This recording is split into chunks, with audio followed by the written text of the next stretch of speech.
right, how are we doing this morning? Great. Good. We're a little lighter today because we have two other meetings going on. Where's the Hispanic meeting? New Jersey. New Jersey, New York, and then we have in Baltimore women in Primerica, which was ridiculously sold out just days after they came out with that. So definitely want to be watching for when those events come out again so we can be the first to get tickets and get our teammates there. Those organizations are really growing and funding for that. So raise your hand if it's your first time here today. Just get an idea how many people. Okay, good. So we'll be doing orientation. Before that, though, we do have some special recognition. Somebody passed their exam. So where's Dante? Dante, he'll come up here and introduce his new test passer. Give it up for Dante.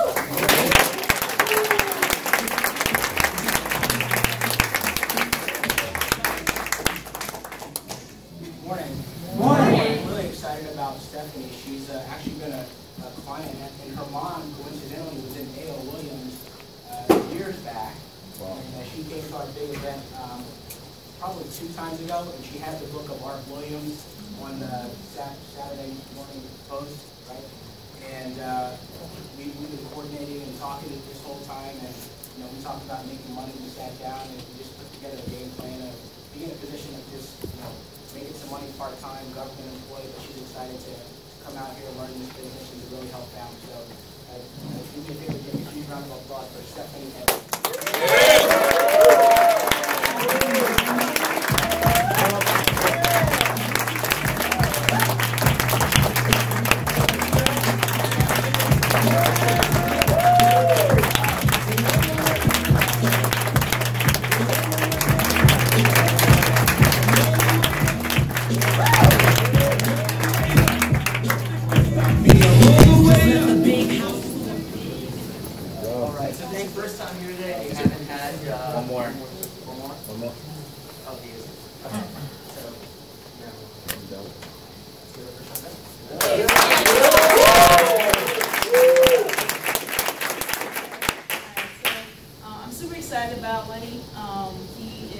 He's always very high-spirited. He's very motivated. He came around probably a couple months ago and was just very busy. He has a very hectic schedule. He plays music. He drives for Fairfax County as a bus operator.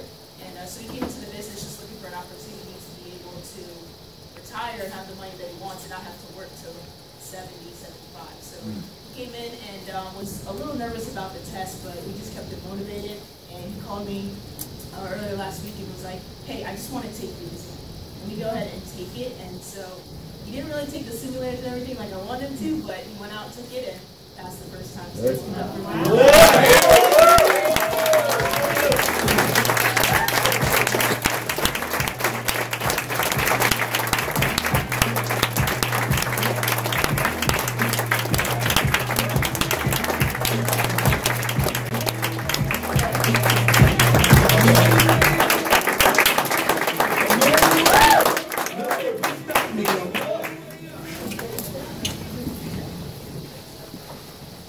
Great job to the new test passers. And one thing when I was growing up in the business, and we'd recognize someone who passed the exam, we would say, now that you've passed your exam, the #1 thing you got to do, obviously, other than go out and help clients, you got to get someone on your team to pass the exam.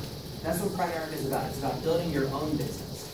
It's about, see, we found you, and you're going to contribute your talents to our organization, but now you got to find somebody just like you that can contribute their talents to your organization. This is a recruiting business, right? This is something that I talked about this on Tuesday night. We want to help you build something with equity. When one person is doing something, there's no value to that, right? But when you have 10 people that'll work with when you're there or not, that's a business that you can sell. That's a business that has equity, right? So you guys, we clap for you. Now you got to make sure that you're introducing somebody that you recruit, okay?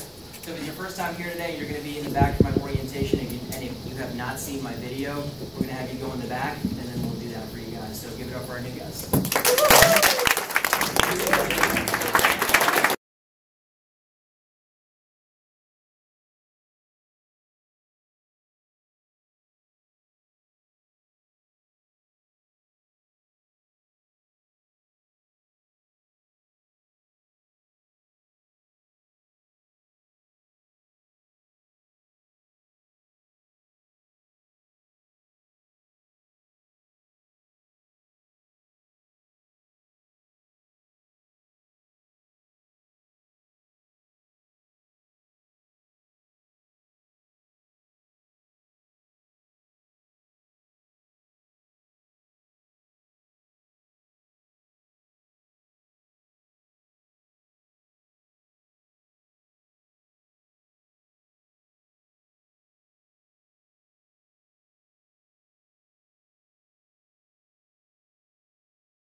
She's inspecting everything.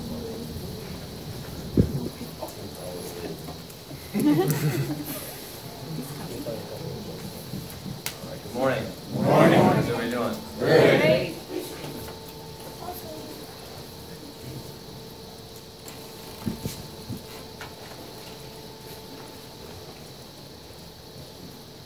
Ready?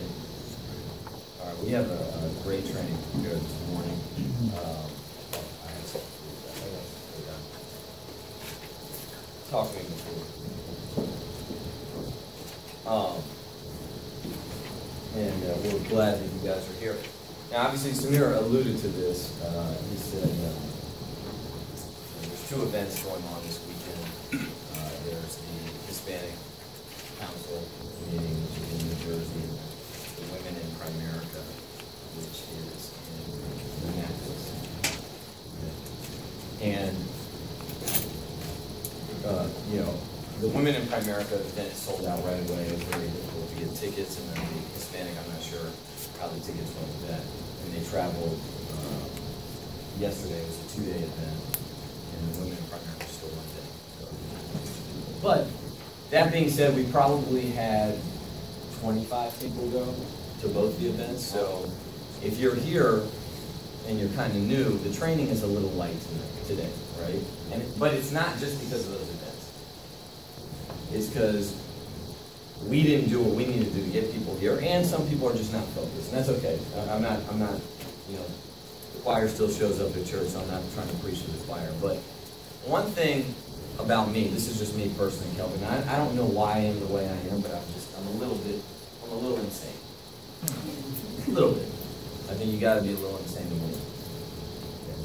Just a little. You don't have to be crazy, you don't have to be completely unaware, but you gotta be a little bit nuts. And now it's a little bit different for me because I'm kind of in the front of the room, but when I was growing my business, and I saw the room was light, I got really excited. I really did. So I knew people weren't going to pay the price, people weren't going to do what they needed to do, people got distracted. Doesn't mean they're bad people, but it just means I'm one step ahead.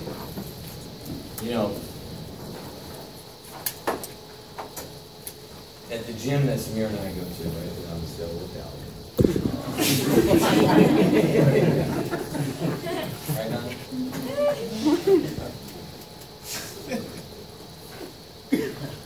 The hardest workouts are always on holidays. Always. You don't want to go on the holiday. You don't want to go on July 4th. You don't want to go on Labor Day. You don't want to go on Halloween. You don't want to go. And the gyms are packed on the holidays. Christmas Eve, Christmas. I mean, they do this workout on Christmas called the 12 Days of Christmas. You're out for a week. And you can't get a spot at the gym. You can't. And I went and I spoke at somebody's office in a hierarchy in Boston, a small hierarchy, but the person still makes $500,000 a year. Right? They had a big event. It's an overnight event. There was 150 people there. So everybody, you can run different businesses. 150 people, $500,000 a year income. Think about that. And I was speaking, and I was interviewed because this guy that his son is in the business, and so he's a lot older than me. He might be 70 years old, making $500,000. Think about that, he's retiring now. He's got a son. His son makes $200,000 in the business, and he's going to take his business, right? So he's under a guy named Richie Falcone. I don't know if you've heard of him. He's $1 million earner. Richie Falcone is one of the pioneers of our company. And so I was just interviewing him, because I learn about, when you're in the car ride, if you go from the airport, I'm there to speak, but actually I'm there to learn too. So I never answer questions, I always ask questions. I don't care who it is, I'm learning about what people do. And so he told me something, and he just said it in passing, but I picked up on it. And he said one thing that he does is he gives bonuses like $50, $25, $100 for anybody that closes business or does the most premium on holidays or recruits. He goes, yeah, it's crazy because that's when I give out the most money because people are out there working. What does that mean, right? You know, sometimes, right, you gotta just always have the right attitude about anything, your perspective, right? Your perspective determines your reality. How you look at things, right? Because some people, right, like me, in college, when I didn't have the right attitude, and it reflected in my grades.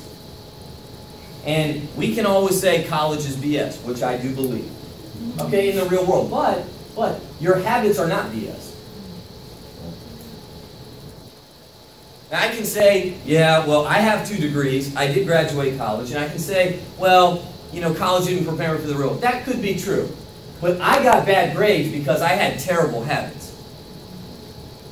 I didn't focus. I slept in class, right? Like, that's what some of you guys, right? You come here and you sleep. I would do that too, right? I would go in, I kind of pretend like I was right. This is college. I mean, not high school, not middle school, college. I'm like this. And I'll drop. They wake me up and yell, hey, class is over, thank you. And I was drooling, I got a freaking line. I had a dream. I had a REM dream. I was out. Out. You know, cheat all the time. Oh, hey, give me your homework. You know, it's just habits. I'm not proud about that. I promise you. Now, I can say all college, and yeah, I guess, because I don't like the debt and the books and parking tickets and all the expenses with school. I don't like that. But I had bad habits. I didn't do my homework. I didn't read. I didn't prepare. I didn't study. I shortcutted. I tried to talk my teachers into better grades. I cheated. That follows you.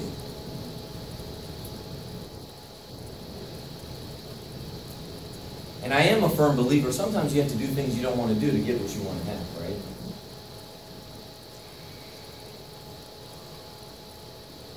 So, my roommate in college, he never went to class. And so I had the wrong mentality. I'd come home, he'd be sleeping at 1 o'clock. So it made me not want to go to class. It made me just want to get tired and sleep too. So yeah, well, I've at least gone to class. I slept there, but I'm tired now, right? Bad attitude, right? So when you see people, sometimes when people don't show up, or you just see the training, oh, get excited about that. And that's not just me just trying to hype you up. I mean that, like, get excited, have the right attitude. Because if you can work out on those holidays, if you can earn those bonuses when nobody else works, that's how you become financially independent. So, anyways, let's do our top turn now, just to do it. Let's see who's got some people here who's building a little bit of a team.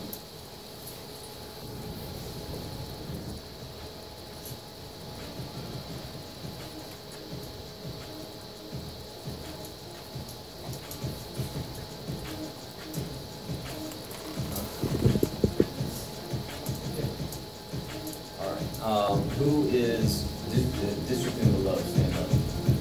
Is that what we do? District and below? Yep.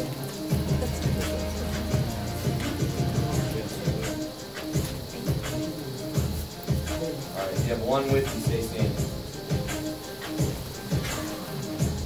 2, 3. Go. How many you got? 3. Everybody up? All right. One clap for these guys.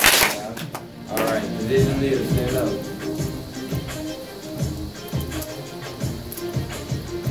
All right. 1, 2, 3, 4, 5. How many you got? 4. How many you got? You got 5. Huh? Yes, so you have 4. All right, let's give it up for Kelvin McLean.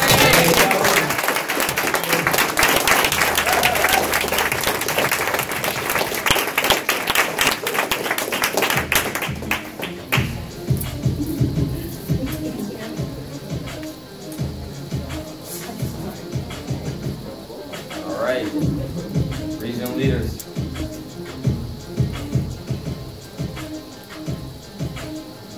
All right, 1, 2, 3, 4, 5, 6, 7, 8, 9, 10, 11, 12, 16. Give it up for Jennifer Lee.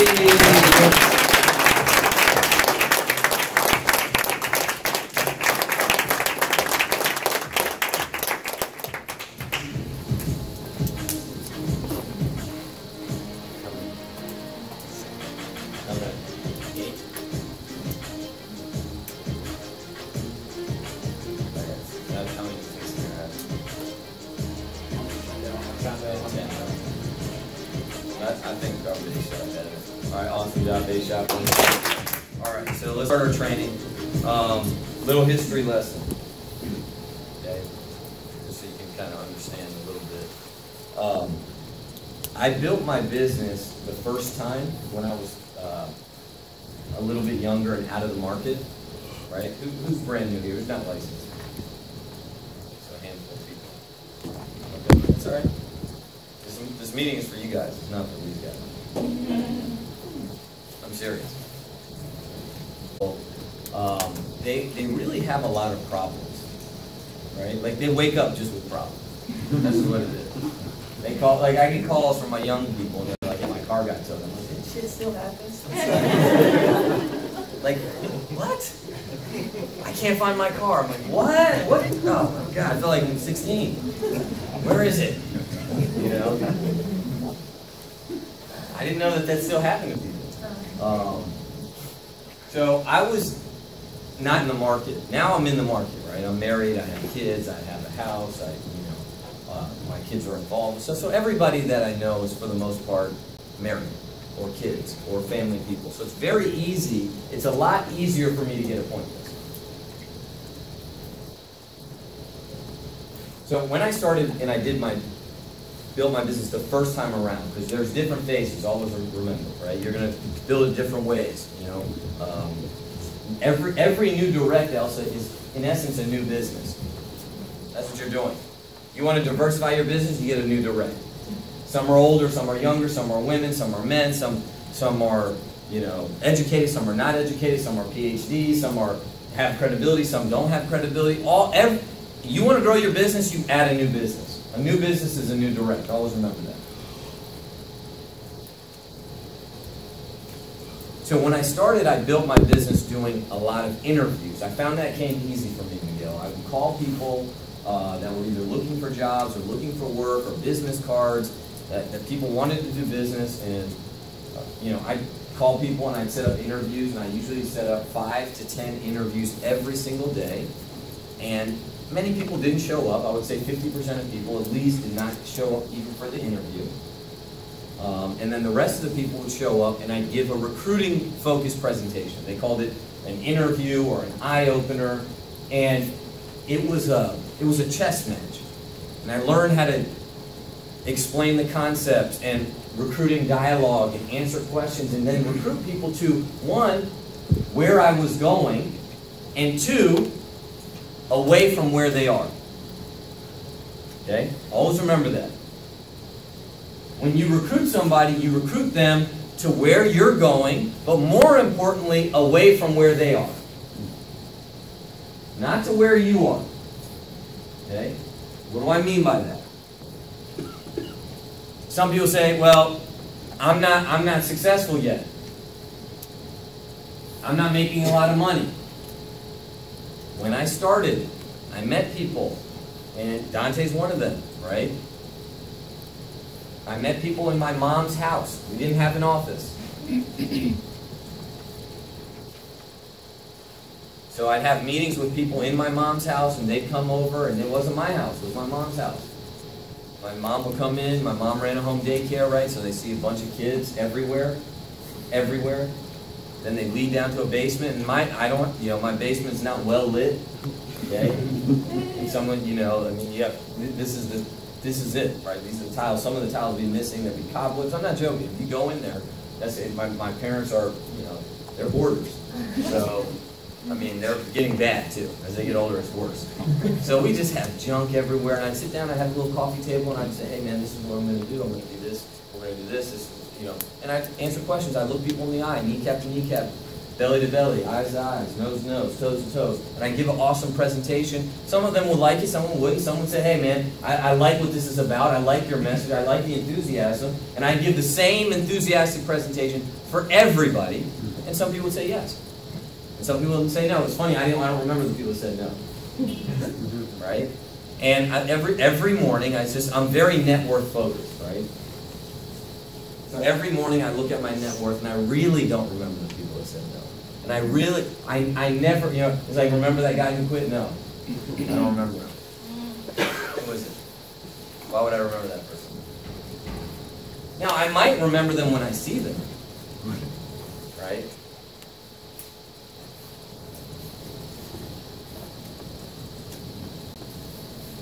I might remember them when I see them, and then I'm like, oh man, you think of what could have been. Man, you didn't know this. But I don't remember. And more people said yes. So then I said, oh man, what if we get an office? What if we get an office? So we get an office, and I get this desk, a nice lawyer's desk, an executive desk. I spent $1,800 on that. I remember, you know I remember that. I line up every plaque I have. I mean, everything. Everything, even from like elementary school. All the newspaper clips. I mean, my office is a shrine to myself. Come in, look at me, worship me, kiss my hand when you come in for an interview. This is it. I have an office, nice plaques, new clothes. Nobody says yes. I can't get one person to say yes to me. Right? You know the stories about my cars, right? Hand-me-down cars my entire life. I never would buy a car. No, is there an extra car? I'll just drive that. Drive it right into the ground. So I started making, I made $200,000 a year in 2006. Okay? So for 4 years, you know, I'm driving a 95, this is 2006, I'm driving a 95 Honda, then I upgraded to a 96 Honda. Windows don't go down. If they go down, they don't come back up. Right? Just to, you know, I don't know if it was constant damp smell in the car, but it's just nasty. Put a lot of field training miles, I don't know. The odometer stopped working on one, right? Both those cars, when they were done, we just donated. We couldn't even sell them, donated them. Right? Somebody came and took them. Then my wife got pregnant, so I bought her a Lexus. And I'm just, you know, got a little Lexus, and I'm driving that around. If I have an important recruit, I'll take the Lexus. I want to take the Honda. You gotta let them know I came up.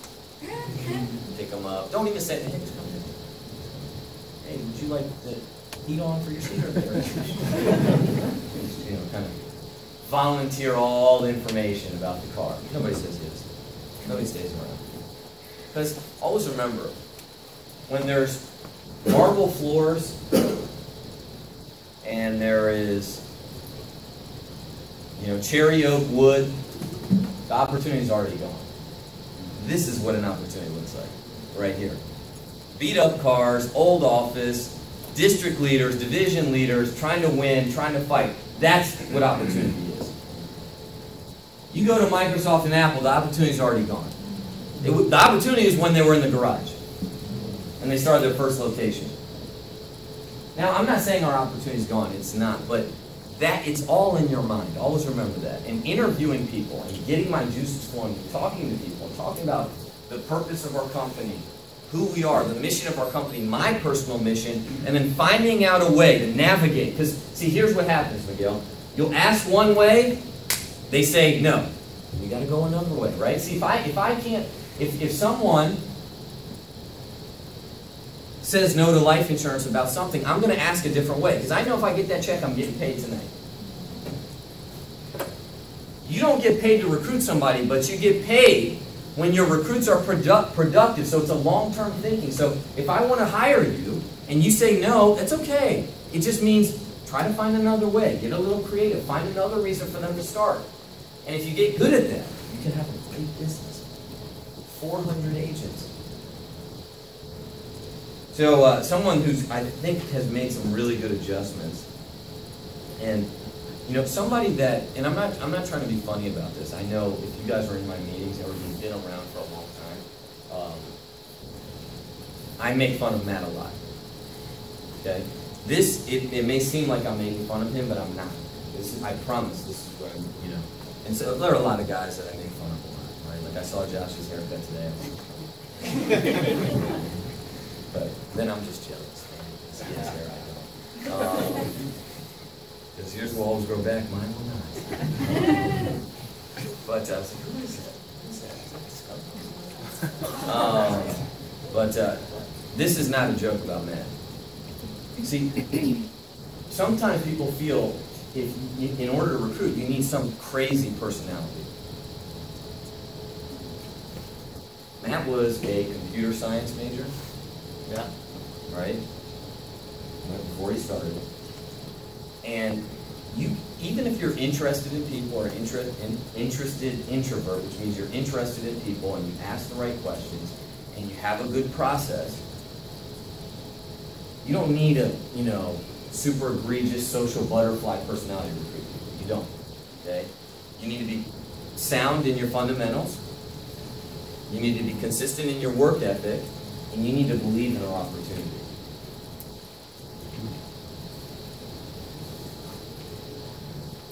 And so Matt, you guys, you and Tiffany, right, are at 5 directs this month already. And so 5 personal recruits. Ian Bruckner said he recruited 10 directs for 7 months in a row, and he created everything he has. Okay?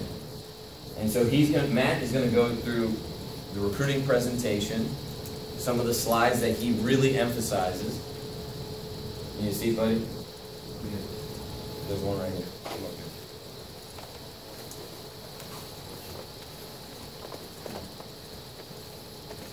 The recruiting presentation, how to close the IBA. Okay, which is very important. Elsa, I know you've been asking a lot about that. How to close the IBA. Oh, this sounds great. How to get them give up their credit card, their debit card, their cash, their whatever, the money order, whatever it is. Walking them through the process.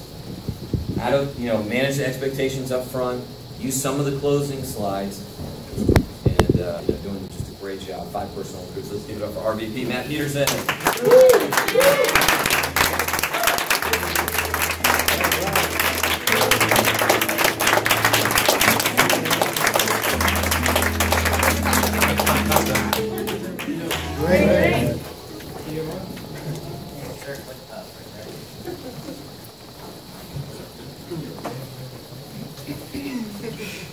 So, just what I'm going over today is really the lifeblood of our business, which is getting people started. And it's probably the thing that, it's easiest to get away from if you don't focus on it because, if I go out today and I help a client, I make $1,000 in 1 hour. So you can even become addicted to that and then forget that there's a long-term opportunity here as well. As a matter of fact, it's much easier to find clients if you have a lot more teammates, right? Right. You have a lot more appointments to go on if you have 5 new people you're training. And, what I want to go over is kind of just a few adjustments I've made to really get people started and bought off on, what it is that we do. And, first of all, it is a mentality. And the truth is, if you don't really believe that this opportunity, at least on a part-time basis, is great for everybody to do, because here's the thing, I even know not everybody really wants to be a regional vice president. They're thinking, gee, that would be nice, but they don't really want to because, they might have other priorities. But everybody should do Primerica for whatever reason it might be. Personal financial education, self-development.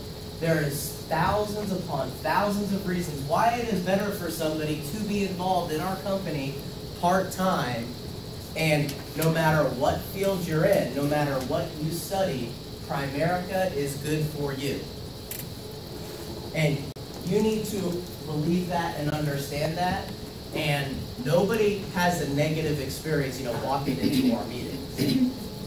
Not everybody's going to come here and make $20,000 a month, but everybody's going to get a lot of value in what we do. As a matter of fact, as long as you use what we teach people, what you learn about money and success is going to pay you more money than how much Primerica could even pay you. Shaq might be making $40,000, $50,000 a month, but what he's learned about money has paid him a lot more than $50,000 a month. Meaning Primerica can't compete with the self-development part of our business, even when it's paying you $50,000 a month. So, when helping people get started, you need to be prepared to have more reasons why they should do it than why they shouldn't. Meaning that they're saying stuff like, I don't have time, and all that stuff, because a great person in our business who's got the right personality, the right credibility, the right work ethic, their 2 hours in our business is going to be the most valuable 2 hours of their week. And that person's 2 hours could be one of your most valuable 2 hours. If Omar's ultra busy and has no time to do anything, and we go on one appointment every other week, but every appointment he's got tons of credibility with, it's a great referral, he's making $1,000 in 2 hours. Was that worth it? Hey, I only have 2 hours. Great. If you're the right person, you'll make $1,000 in 2 hours. So, even people who say they don't have time, that's not really true. It's just they haven't prioritized it or they don't believe it. And always remember that when you're talking to people about our opportunity, especially if they came to the office to learn about our opportunity, that's a home game. Like, you're in the power position. It's your office. Meaning, you should never let anybody really dictate what you're looking for in somebody you want to work with. Because, sometimes I see it, I'm guilty of this when I was brand new. We would let somebody we're interviewing interview us. Why should I work here? How exactly does the compensation work? Well, it doesn't seem, why don't I get my licenses before I go on appointments? It's like, look, do you want to follow our system or not? And if you don't, sure, you can get your licenses, but I'm not going to work with you. Because I have better things to do than to work with a difficult person. I don't have enough patience. And honestly, if they're that kind of person, they're not going to be successful in anything that they do. Because strong people, like great leaders that might not have the experience here yet, they want to be told what to do because they want to be good at it. Weak people need to be told what to do when working with us, so either way they need to be told what to do to be successful here. What's the question? Can you repeat that one more time? Oh, strong people want to be told what to do, and weak people need to be told what to do. Because they're working with us. We're the trainers, we're the ones with experience, and you know what? Even if you're not that experienced, you're more experienced than they are. You probably know more about the business than the brand new person that you're interviewing. So you should have that confidence, because as long as you at least understand that, it doesn't matter if you have 5 years or 5 minutes experience, you know more than they do about becoming successful in our business. See, Tiffany in her first 6 weeks made $5,000. She could say, I made $5,000 my first 6 weeks, like, why can't you give it a shot? Like, maybe you should listen to me, because then you'll make $5,000 in your first 6 weeks. You don't have to know the details. The details only come after they understand why they need to listen. And by the way, recruiting, same with sales, is all about why. And that's why you want to ask questions to find out how motivated they are, what their goals are, because if you can't build good rapport with somebody, if you can't figure out what it is they really want, well, that goes back to the first thing. How could you convince them why Primerica is the best opportunity for them if you don't know what they want? So you could be talking about, you can make so much money, it's unbelievable, it's awesome, you could be a regional vice president making $20,000 a month without working. But they're not that money motivated coming in. Now, people come in, they might change. They might realize they're money motivated after they get a check, but they might not come in that way. And they're, I'm not really that interested in money, I just want to help people. And now you're stopped dead in your tracks in the middle of the presentation. You went left, they went right, and now it's hard to ever recover. But if you figure out that they're more into helping people than money, honestly, during the interview, I'll be like, hey, by the way, this is how much you make, but let's talk about the injustices that the financial services industry does to people and how we're going to actually change that. And that's all I'll talk about. Forget about the money. If somebody just cares about money, I'll talk to them more about money. But I'll still bring up the fact that we're a different company. Because I love making money, but part of me needs to make sure I'm doing the right thing for people before I think about making money. I only care if it's right. If it's right, then I'm done thinking about whether it's right or wrong. I just want to make money after that point. That's how I'm wired. As long as what I have is good for people, then for me it's money motivation. So,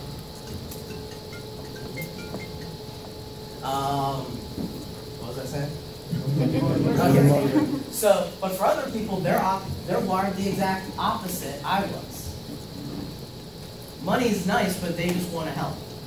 Well, here's the great thing about Primerica. No matter which one you are, we're going to do the same thing for the client. The client's still going to get help. They're still going to have great service. And by the way our company's set up, you cannot do the wrong things for clients, no matter how you're wired. And some people, both are important, so you need to figure that out. So I'll ask them, hey, what do you do now? Have you ever worked 2 jobs at the same time? I want to figure out if they're willing to do more than 40 hours a week, because if they're not, they won't win you. Because think about it. We only have 2 kinds of people. People who want to be entrepreneurs, own what they do, and you better be prepared to work more than 40 hours a week, or no company would ever pay you $20,000 a month without working.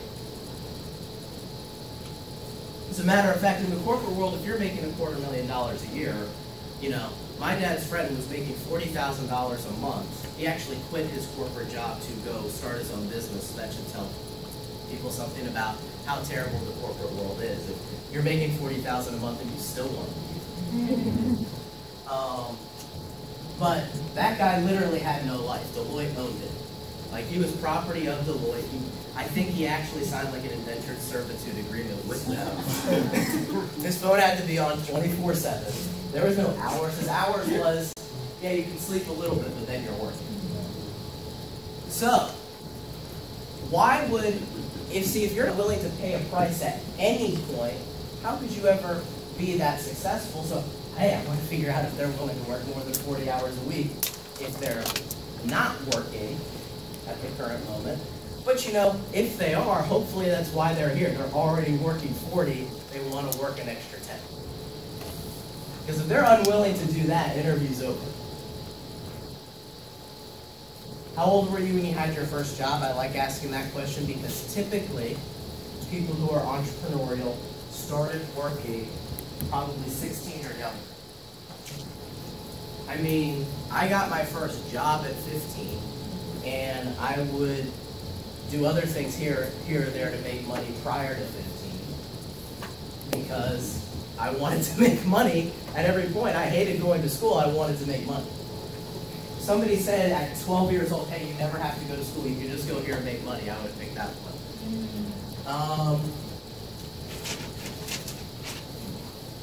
Have you ever thought about, and also, by the way, this is important as well. Raise your hand if you actually worked before the age of 18 and you're in here.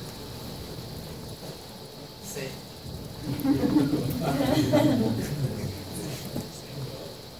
Somebody who is 22 years old, hasn't had a job, will never ever want to get a job in their life. And when I say job, I mean any kind of work for money. They're professional students at that point. They'll be still going to school at 15 years old. 10 master's degrees. Like, yeah, I'm going to keep going, keep getting loans. Never have to work. Just, it's done.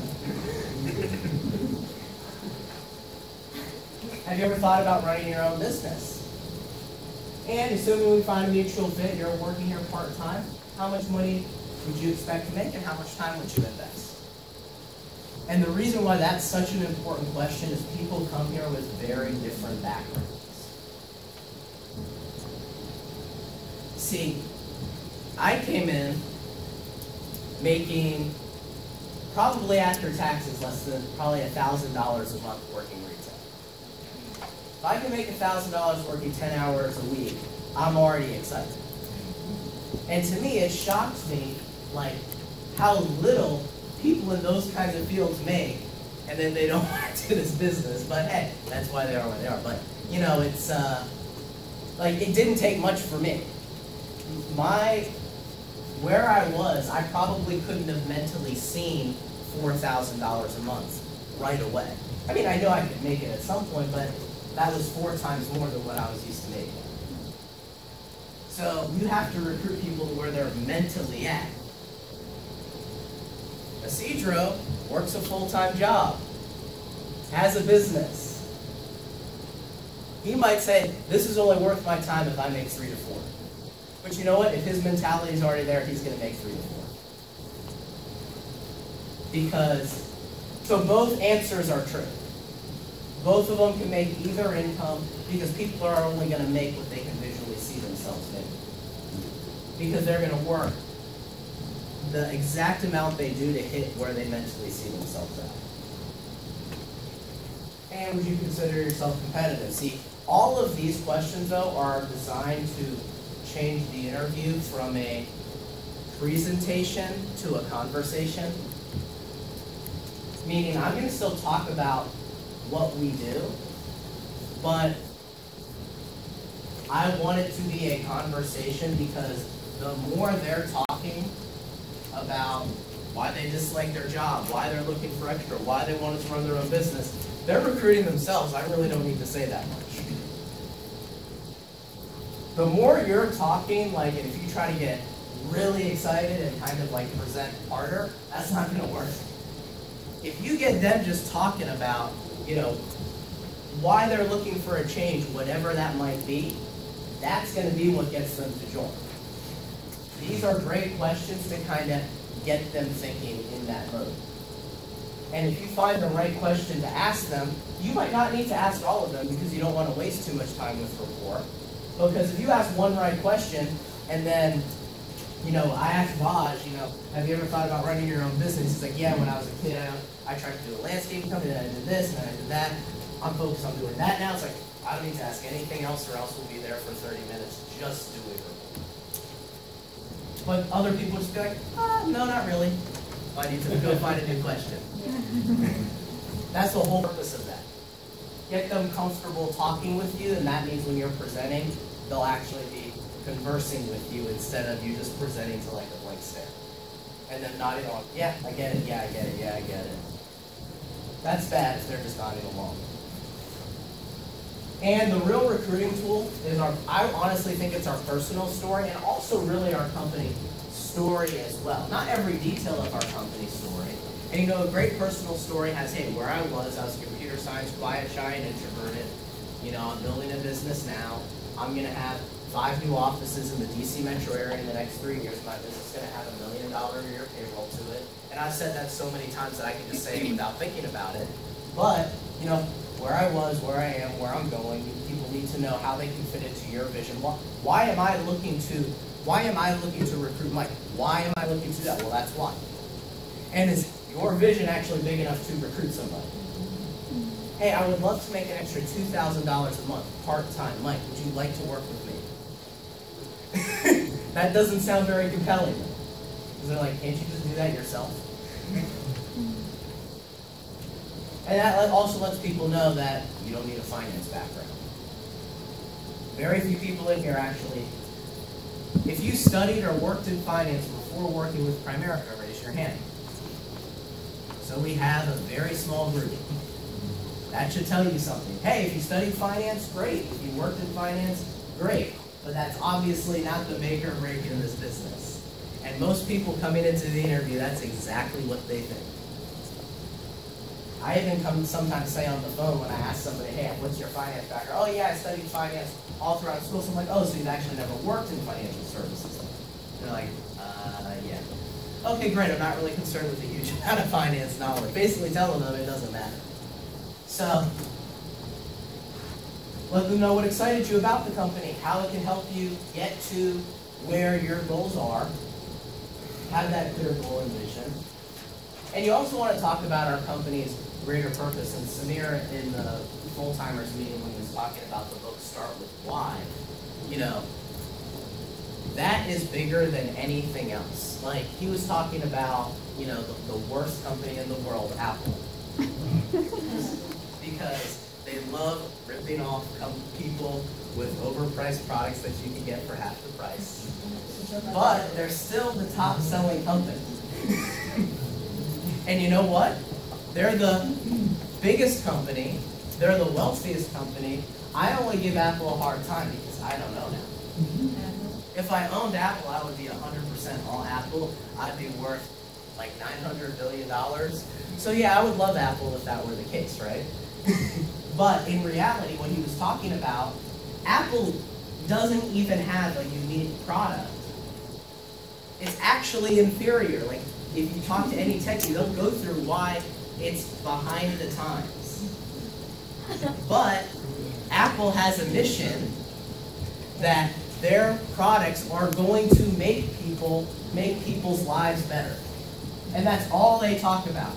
How our products and services make people's lives better. And the reality is, do you really care about gigahertz, or do you care about your life becoming better? But you see, they had a greater purpose, especially when Steve Jobs started. He said, our computers are going to change the world. Everybody is going to have a computer in their house. Everybody's going to have a computer in their phone. Because Android didn't exist before Steve Jobs came up with the iPhone. It was not, Android did not exist. That's what actually started it, because he actually had the mission. So it's almost, what does that prove? People even obsess about products that literally doesn't matter. I just said, I don't like the Apple product, but they're still the biggest. Be able to use a computer, no problem, in their house. IBM had a better product, but they didn't have that same. They did not have that same vision. As a matter of fact, I listened to something the other day. Xerox actually made the first computer. Xerox. And it was working, and it was actually better than Apple's computer, their very first computer. Steve Jobs went to Xerox to go check it out. And they were like, yeah, it's just an internal thing. We just use it for our own files. And Steve Jobs was pacing around thinking this is the most genius idea in the world. And he was just taking notes on his own notepad. He just imitated what Xerox did and took all the technology. And that's the only reason Apple exists. Purpose versus product.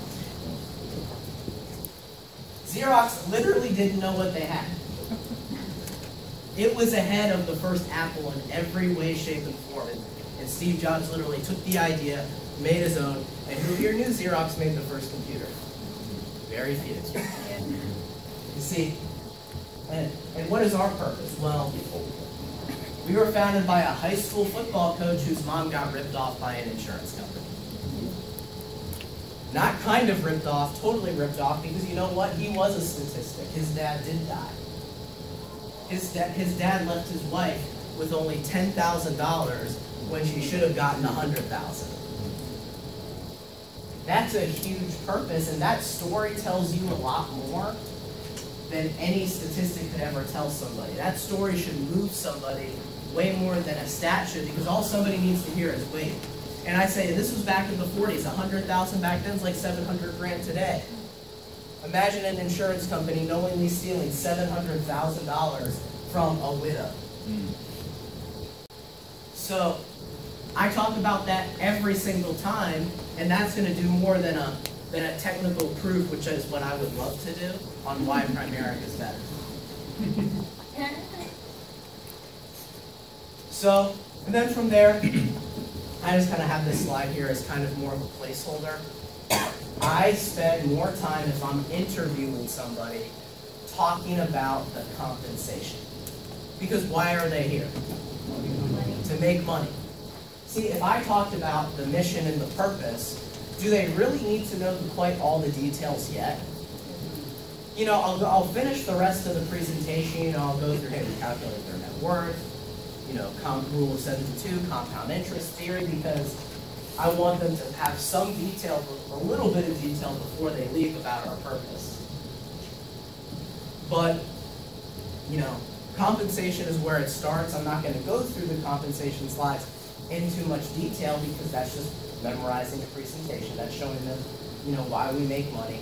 Also, if they're entrepreneurial, that's the only time I'll spend more time on it. Like if I say, have you ever thought about running your own business? And they say no. I'm going to go through this much faster. But if they're like, oh yeah, I've always wanted to own a business, I'll talk about overrides for a while. I'll spend a lot of time, and I think the slides actually didn't, I copy and pasted this pretty quickly, but I didn't copy it, but I'll spend a lot of time on real estate. Broker, agent.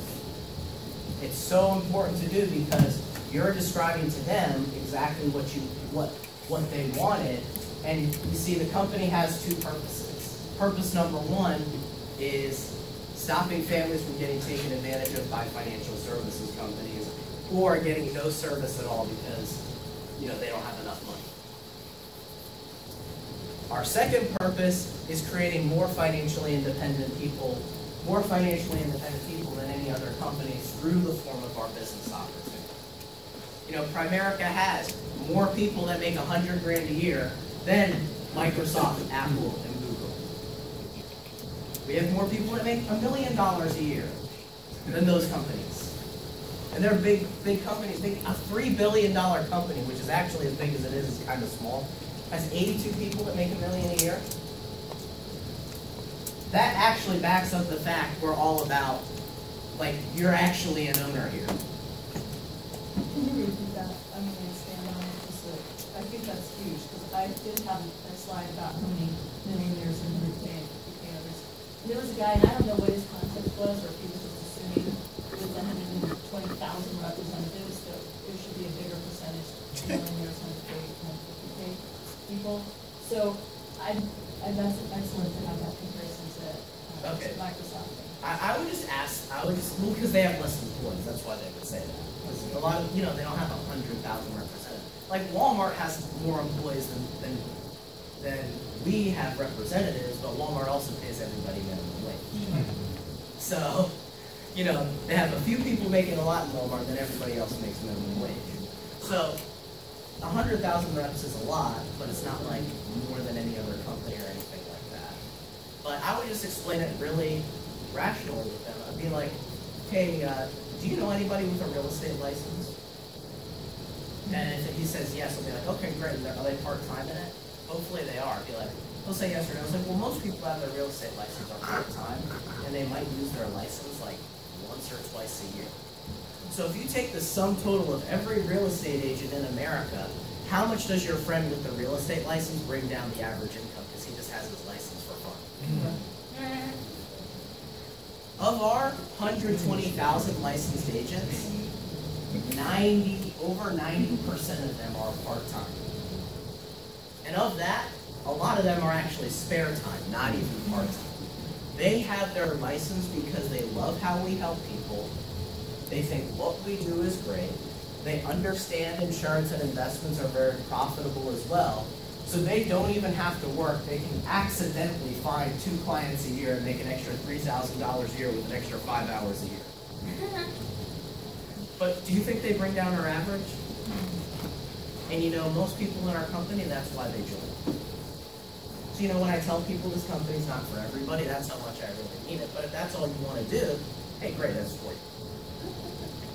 Because I'll gladly help you do that, which is what most people do. But if you want to do a little bit more, I'll show you that too, but it's your choice. I'll just say that's what brings down our average. Less than 20% of the company or something like that writes a sale every month. So they're literally destroying the average income.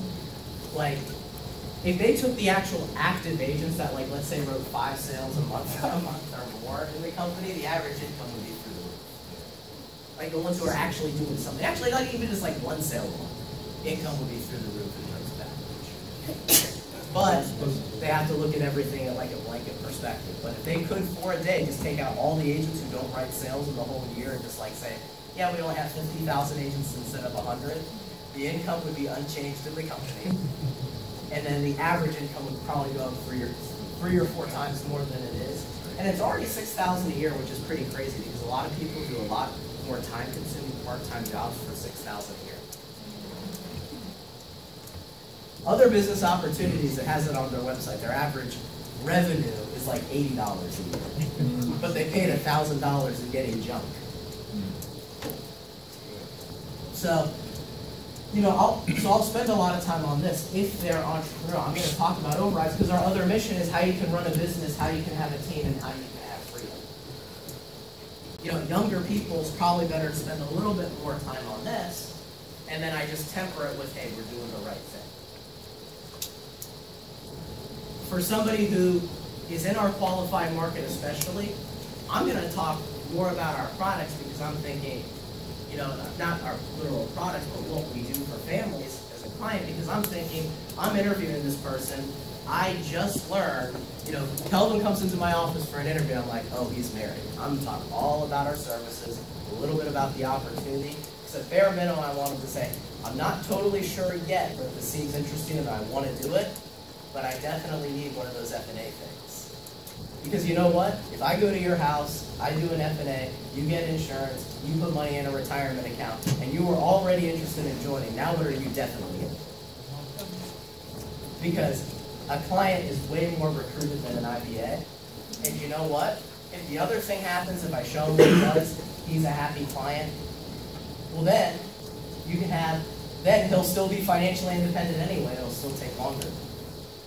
We have more value doing that, I think, long term, because the client is more of a recruit than the actual IBA. And if they're the right person, they're going to be saying, don't leave until you sign me up, right, Richard? Right. I came to do his F&A and said, hey, before I leave, sign me up. I didn't even try yet. He's like, yeah, I read about the company. I want to do it. And he didn't let me leave until I put his IBA like in the system. So, but you know, I talked about the opportunity enough to make the right person interested. And I just summarized this part here. This is more presentation. And I'll tell people, look, you come here, you work 8 to 10 hours a week, you'll make $2,000 to $4,000 a month, but if you're good at what you do, you learn it, you want to become a professional, you have 20 families a month, make $15,000 to $20,000 a month, have total ownership, total freedom. At the end of the day, this is a little bit of a takeaway because it's psychology, because you want to sell how great the company is without over-promising them stuff and saying it sounds too good to be true. So Otis, you know, all this is possible right here, but at the end of the day, that would never happen until we figure this out anyway. So I don't really care if this motivates you for now. This is still a long-term thing. I still need to make sure that, you know, we can do this effectively. I just like to tell everybody that works with me here, this isn't just a part-time opportunity. We promote from within. So if you're the right person, we'll show you how to do that after you do this effectively. So it's almost saying it could be for you, but not right now. See if you can get licensed first.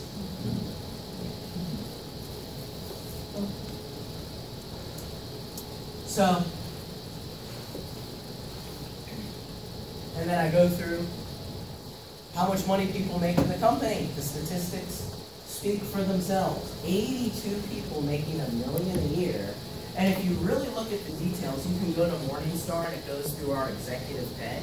And I don't say this to people I interview, but I might say a comment about it when I'm going through it. Our executives in Primerica's home office made less than the top earning people in the field. That does not exist in any other company in the U.S. The top earning people in the field make more money than CEO, CFO, CIO, COO, and all those are $1 million positions. When we say we have a real ownership opportunity, it is not just us saying it. Now, you don't need to worry about the CEO. He's getting paid plenty. We'll see. You're like, okay, yeah, he makes a lot of money. But if you look at like Bobby Buisson's income, plus the stock he got from the company, plus the worth of his asset that the CEO doesn't have, by the way, his business is worth 1 million times more than what Glenn Williams has. That's what I mean about ownership. So that's why I say that so confidently on the front. Question? Well, again, seeing a stat without comparison to another company, this is exactly the moment where he's like, since 1977, that's all you got to show for it. It doesn't look all that impressive. You know, because you're giving it a lot more context, and so it makes a lot more sense where you're putting it. Well, I'll say, hey, Elsa, so right now, we have 6,700 people. 3,500 more people that do that, 82 more people that do that. So I'll just say it just like that. I'm not going to explain it too much. And I'd say just to put it in perspective. But since 1977, maybe 4 years, that's all we've got to show. I I don't, maybe it's the chart doesn't look right, because it sounds like in 40 years, all we have to show for is that 6,000 people made 50K. You see what I mean? That's kind of neat. I'm not trying to be mean, I'm just saying, it's not that impressive this way, and I don't know how to better explain it in the context that you're giving it. Like, well, compared to Apple, though, they only have 40, million, 20 million or something. So, or maybe since 1977 means since we've been around. Yeah, I'll say this is what we currently have. Now, those numbers fluctuate a little bit. Okay, so why does it say since 1977? I think it's because if you get to the real technicality of it, people's incomes can go up and down, so they don't just want to say currently, because they can be making a million. Like, we have $82 million earners. Maybe since on average? Kind of, because if you That's think about it, accurate, like, because a lot of we have $1 million earners that aren't in the company anymore. We have $100,000 earners that aren't in the but company. also beyond that, like, you could be making $1 million a year in the company, right? So they do this just to protect, because it's a presentation that gets approved. Right. Like, like $1 million earner, like, let's say Mario Arizona, like, right when he goes over $1 million, the very first month he hit $1 million, he hits $1 million. Very next month, let's say he just took a breath and made $999,999. Technically, you don't have $82 million earners anymore. That's why they word it like that, because they do want to protect the company, because they don't want to say currently, and then somebody look at the production leader and say, hey, I noticed that in the month of May, we only had 78. So that's why it is worded like that. It's just there so it can be used over and over and over again without people getting technical. So if I sat down with a guy that was that much of a T, I'd say, hey, look, this is because it's a performance-based opportunity, people's income can change a little bit. And I'll say that as an example, like, you could make $1 million a year, but then next month your rolling 12 is 900,000. Technically, it's not $1 million anymore. That's why we word it like that. But would you be upset if your income went down from $1 million to 900,000? Would you be panicking? Do you deal with that fluctuation? Okay, great. Yeah. But in actuality, other than the federal government, what other corporation has those numbers? None. So, I mean, that's what you're comparing it to. Yeah. Like, there's no other company that can say they have 82 million people that make Well, $1 the million. government doesn't even have people that Make $1 million. I was saying 100,000, right? Yeah. So then I'll go through this. This is the key right here. No time. Hey, if you're interested in what we do, but you have absolutely no time, you can make $500 to $1,000 a month referring us clients and associates. So you can just get your license and get paid just to refer. Spare time, you're working 1 evening a week, you'll make $1,000 to $2,000 a month.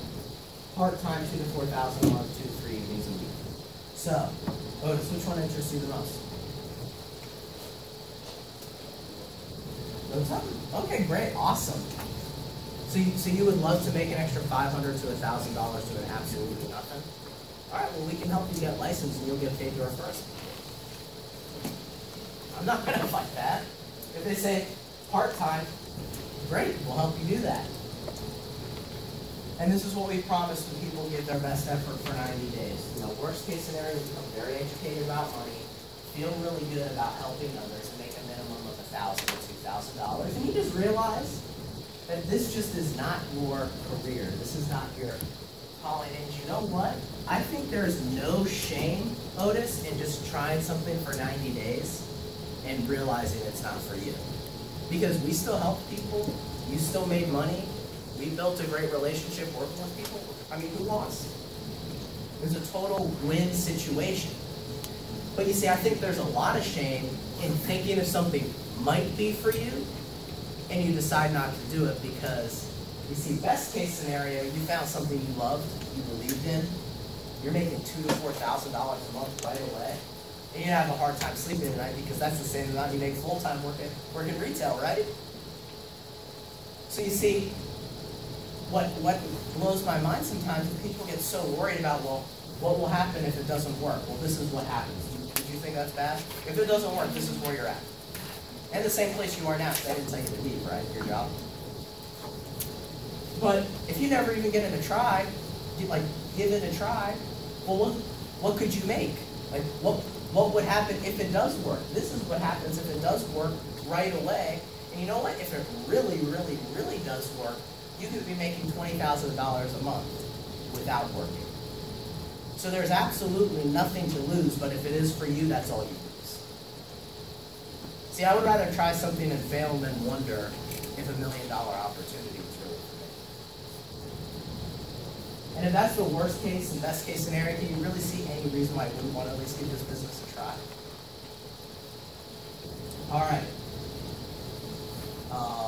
I thought I deleted that slide. So, because that basically, what I used to say here got replaced with just a slide.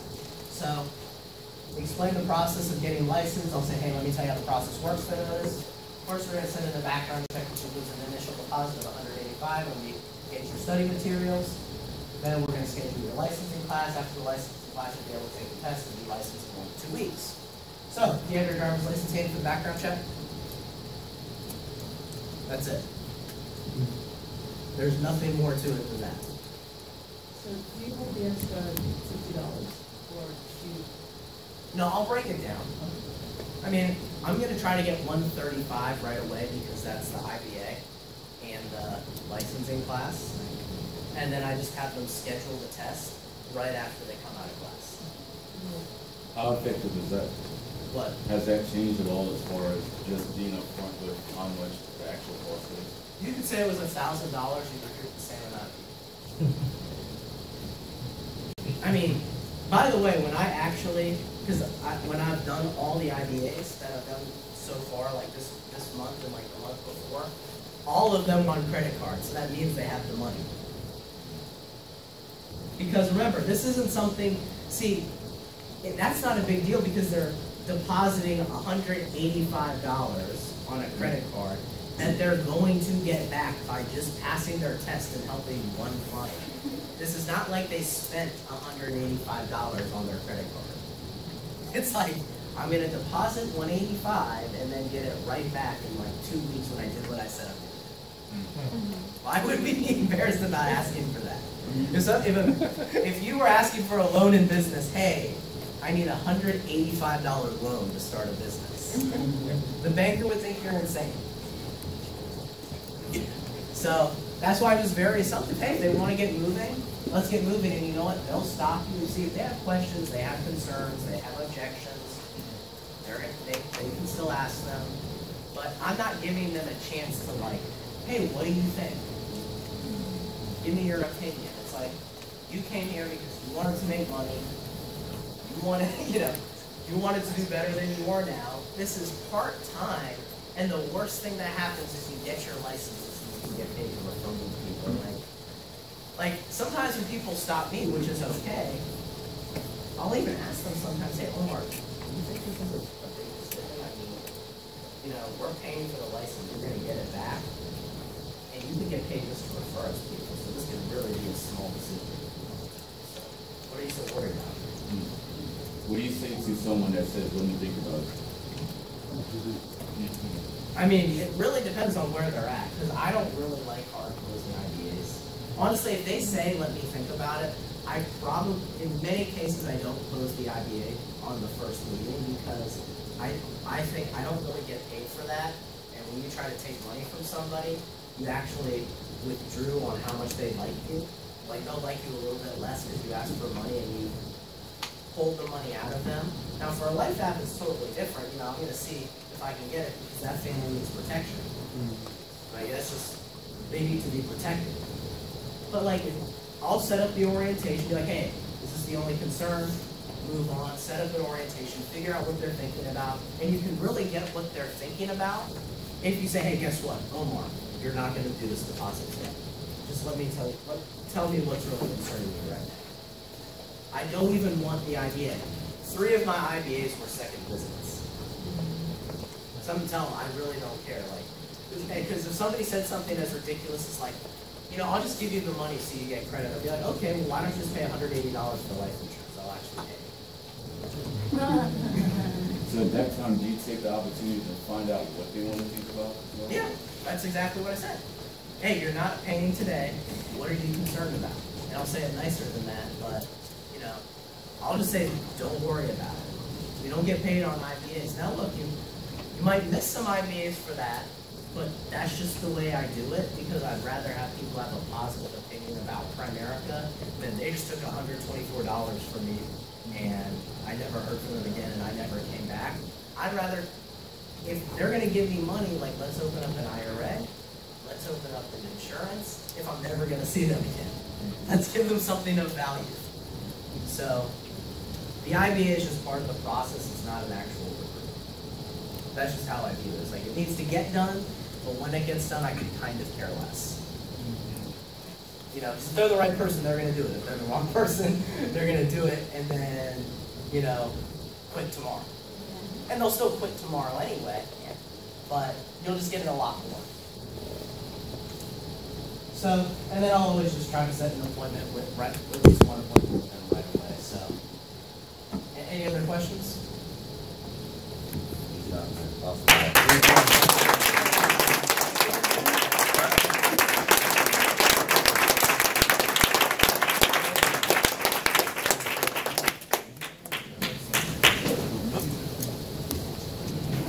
Okay, so Elsa, you had the question. Who was the guy that said, what did he say? He owned his own photography, and I think it was. How many people in his company make $100 grand? Oh, no. I'm asking. I'm really I don't know, asking. he was like 20 something or whatever. I think he was just starting off. Right. I mean, he had a small family, a whole bit, but he was, you know, kind of this typical time. His dad owns his own brokerage. And again, I definitely don't think his dad had a huge shop, probably not even a base shop, but they don't call it that. So what is the, okay.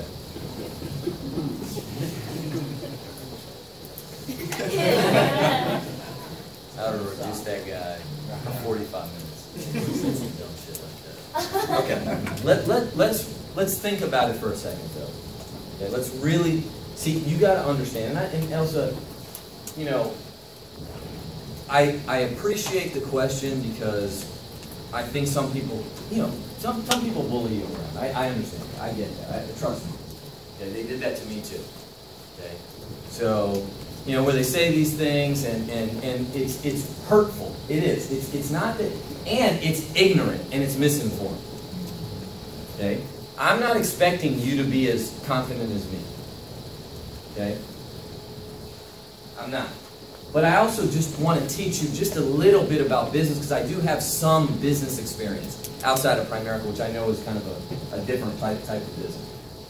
What is the great part of our business? You know, I was looking at this book. I was just reading. Someone gave it to me. Okay? Financial Freedom: How to Profit from Businesses. Okay, so here are the top franchises in 2017. Okay, number 1, 7-Eleven, 1.6 million.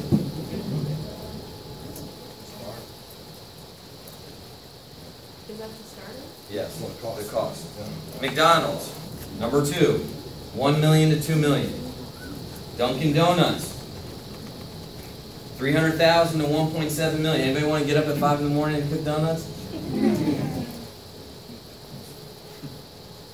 UPS, 160,000 to 435,000. Jimmy John's, 326,000 to 555,000. Dairy Queen, 361 to 1.8. Ace Hardware, 273 to 1.6. Wingstop, 303,000 to 923,000. Sport Clips, 183,000 to 352,000. Remax, 380,000 to 520. Now you've started restaurants before, right? So how much is the margins in a restaurant? Which a lot of these were restaurant retail type things. How much is the if you do $1 million of revenue, how much profit can you make? About 150. Okay, so 20%, right? And on a franchise, you have to give how much? Subway is 12.5%, and then this other franchise we just started is 6. Okay, so we'll just call it 6. So if you only make 20, you got to give 6. Now you might get more from having a Subway because people will just come in because they like the foot-long deal and they come in, right? But what is so impressive about our business? Okay? There's no startup cost. None. There's no... So when you see 3,600 people making $100,000 or more, these aren't people that went to Harvard. We might have one in our company. Probably not. These aren't people that have been vetted. These are people like me. I had a 500 credit score. I lived at home with my mom and dad. They're people like T. Felton. I don't want to go through his background.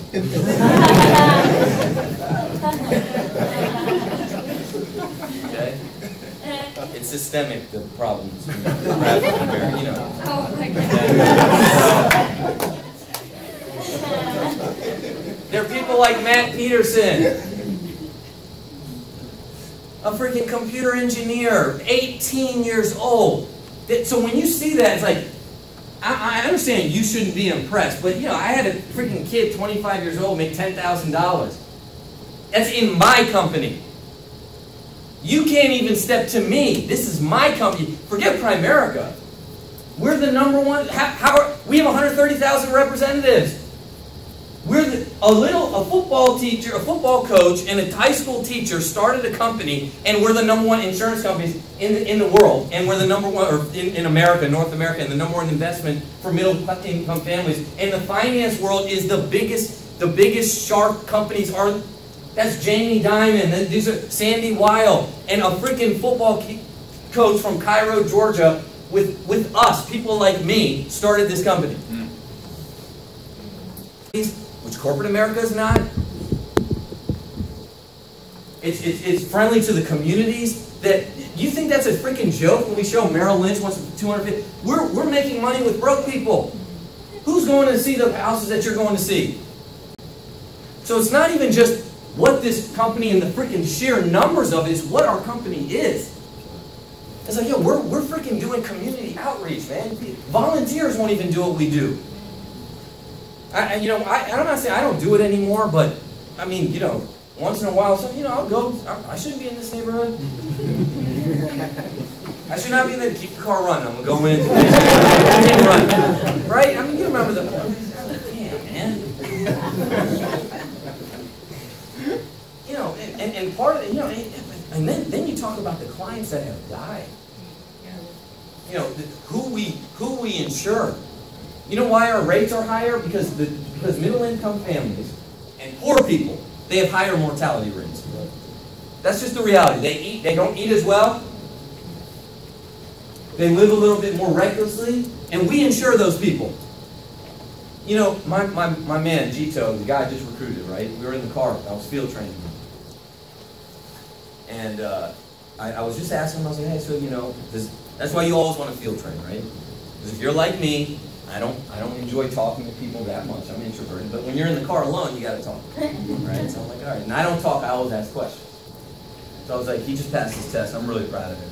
And I said, hey, man, so, you know, tell me a little about yourself. You know, and he started telling me, and I was like, why did you get started? And even though I interviewed him after, you meet a couple times, they really start, you know, you got to peel back the onion, right? And he said, well, you know, my mom died when I was 12. And then my dad died a couple of years later, and I had to raise my kids, and you know, I had younger siblings and this and that, and you know, and he was just like, you know, after I learned and I started studying and I went on some appointments, I started thinking like, man, if my mom would have had life insurance, this is what he said. If my mom and dad would have had life insurance, my life wouldn't have been as hard. That's a freaking orphan. He said, if my mom would have had life insurance, my dad would have had life insurance, my life wouldn't have been as hard. That's what Primerica was. And I'm in the car with him, training him, teaching him, giving him a shot. He has some excitement. He wants to share this with people. That was genuine. He's not been here 10 years. He hasn't listened to audios. He's not brainwashed by what we tell people when you listen to train. That was him speaking from his freaking heart. In a car ride after we just helped the family. A guy that lost both his parents saying that, hey, man, if you know, this is not freaking term insurance. It's not life insurance. It's, you know, this is what we do. This is the opportunity. Where would your life be if Primerica wasn't in? Where would your life be if it wasn't for this company? Don't ever, ever, ever let people talk to you like that. Now, that doesn't mean you have to be rude. That doesn't mean you have to act like I'm being right now. Don't do that. But you understand what our company represents, man. You know, 40 families we deliver death claims? 40? Some of you guys, your relatives in here, we insured them, we delivered the claim, we fought for them, we got them, you know, overdoses. Some of my agents died. This is money paid to people that were cast out of industries, man. People didn't have a shot. You can get into a bit, or you can do the franchise way, which is great. Some people can do that. You know, you can go get a 7-Eleven, 1.6 million. McDonald's, 1 to 2 million, right? This is a shop. No overhead. You can come, help people, recruit people, offer the opportunity, and we're teaching financial literacy and education to freaking poor people. That's what that represents. Always remember that. And this was started by a freaking old football coach in Georgia, and now has 130,000 people. What is it? 80? How many? How many? I can't keep up. 82 people making $1 million a year. How many people making $500,000 more? People like Dean Francis and Christian David and Warren Powers and me. And we don't fire you. All of you have been fired by now. And I mean that, me too. Right? You go work for a company, they give you a shot, then they fire your ass. Yeah, and I know where we live, man. I know. I deal with these people all the time. You know, I know where we live, and people just, you know, they just want to put people down, and they, you know, and maybe they didn't even do that. Maybe they're just saying something, just they're talking out of their ass. A lot of people just do that too. They don't even know what they say. But I know, you know, T-shirts and chairs, and, you know, and you guys, and where you come in, and this and that. But always remember our company, right? Always remember the strength of our company, the positivity of our company. So, anyway, and some people don't qualify to be your client. Always remember that. Okay? What would be that? They're a jerk. Yeah. Hey, some people have questions, some people are concerned, some people have been ripped off, some people, but, you know, no one should be nasty and mean. And I'm not saying they were nasty and mean, okay? I'm not saying that, you know? And you got to tell people, like, why it's so impressive, okay? Why this, you know, this represents these types of people. Look through the book, look at these people, look at the stories that, you know, you just know some of the stories, and you're going to have that story. And even look at my company down. I even look at my company down. You know, I look at the RVPs that I have and what they've done, and the regional leaders I have and where they're going. And I see, like, man, you know, like, where will we have gone? I don't understand where. You know, where? I don't know where I'm like. Would I even be married? I don't know. I really don't. I mean it. I don't know if I'd be married. I don't know where my kids would be. I don't know because leaders, they come in and read books, things like that. You want to pull that up? Yeah. Which one do you want first? Stock or the chair? Okay.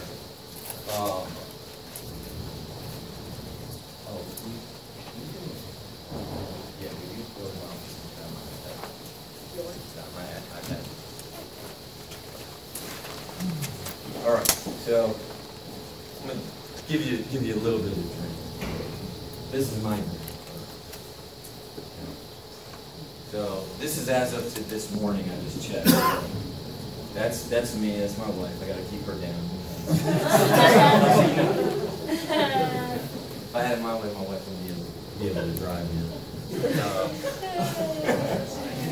Just kidding. This is my American funds account. Go to the next one. That's 1.1 and 94,000. So that's I think 1.25. And this is my Primerica stock account, 455,000. That's 1.7. I have 250,000 in real estate, so that's 1.9 million. You think I can buy a Ferrari? Think I can buy $1 million house? I can buy it in cash. I don't even need a mortgage. My investments made $400,000 last year. Don't put that out. I mean, I don't want that. And it's not that. I do believe in kind of superstitious, and I don't like to flaunt because it's you know, I don't want to jinx anything. And I'm not that. I'm thinking very much. From what? From hiring people and teaching them how to close, recruit, sell, present. I'm 37. I ain't 57. I ain't 87. Right? A lot of you guys, you were with me in my first offices when my team was a lot smaller. Right? When I lived at home, all these things. I kept doing what I did, saving my money, paying off my debt. Right? I never bought a $150,000 car. Right? My wife drives a minivan, which I drive more than her. Right? I'm in a van. Hand-me-down cars. Right? So just always kind of put things in perspective of what you're trying to do. Okay? You always have, right? Mind your business and keep your eyes on your own paper. Right? That's your own money. That's what these guys call it, right? Paper. Cheese, cheddar, grains, deals, dividends. Right? That's an old Outcast album. You guys would understand. He does. He don't know about it. Southern playlist. Oh. Anybody heard that album? Who's heard it? Yeah, you got it. Only a couple of us. Oh, geez. All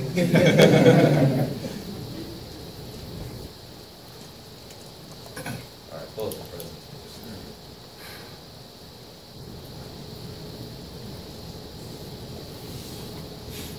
All right, I'm going to go up. Samir's texting me, so I just want to make sure that if they end early, then we got to end early. So I want to talk about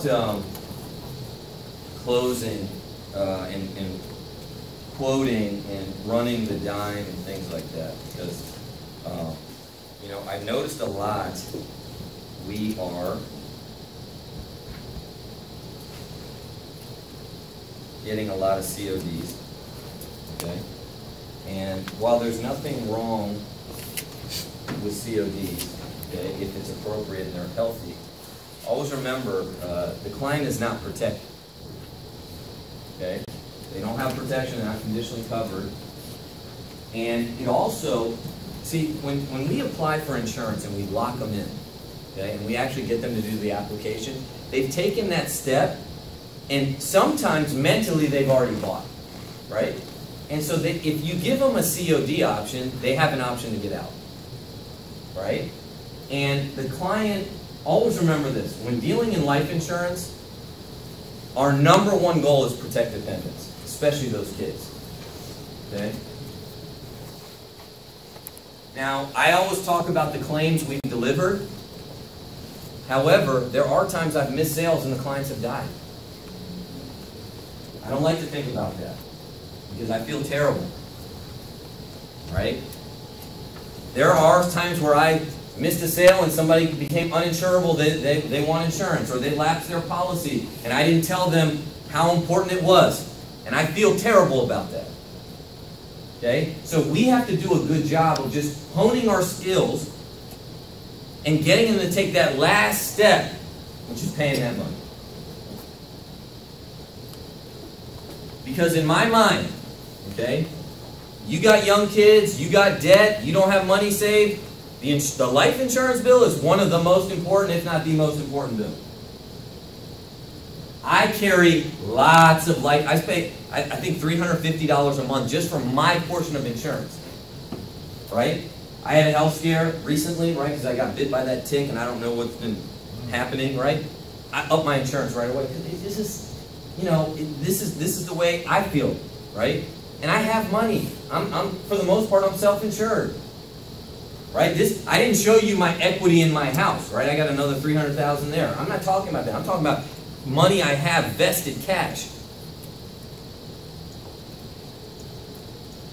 Because insurance, man. I got 3 kids. I tell people all the time. You know, people ask me, why do you have insurance? Man, if I died, and I don't mean this arrogantly, but I'm just thinking about it. If I die, like, you know, my kids got to grow up.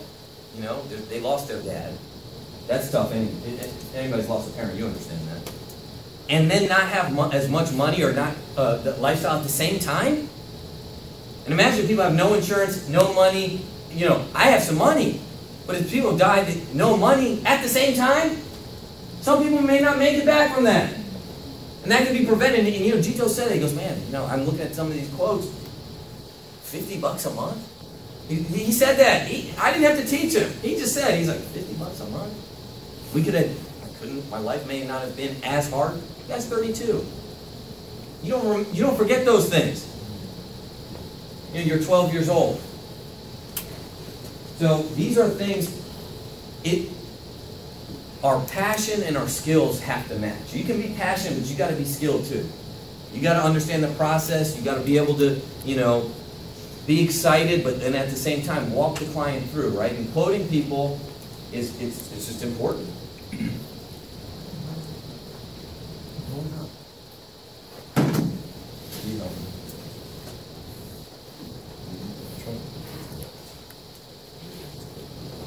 What'd you do?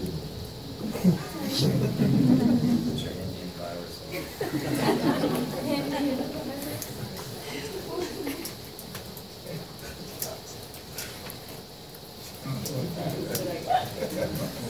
I gotta find it some other way. Okay. All right. So pull up the dime. You know what? I think you pull up the notes on there, right? Yeah. Okay.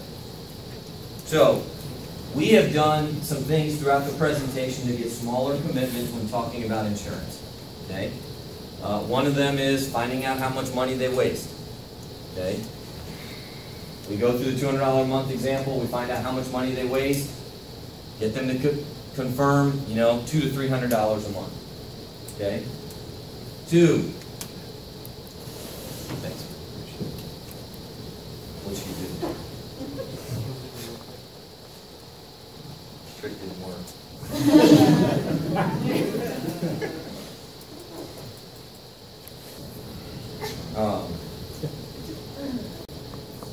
Second, when we go through the quadrant, okay, the quadrant of insurance, if you get no insurance, so if I can tell, say I'm sitting down with Jessica, Jessica says, I waste $300 a month. Okay, good, I log that for later. Then I go through no insurance, and I go through the no insurance quadrant. I'm going to get, the most important question is protecting your family important enough that you would set aside money every month? Okay? You got to start preparing them. This is a monthly bill. Okay? And we're not going to say that, but that's what it is.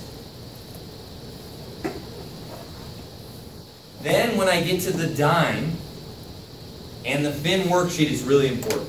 Okay? So, the dime is an illustration that creates an emotional commitment. Okay? Always remember that. It's an illustration through numbers that creates an emotional commitment.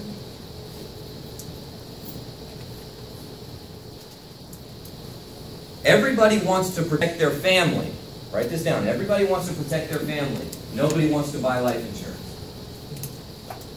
Okay? You have to remember that. Everybody wants to protect their family. Nobody wants to buy life insurance.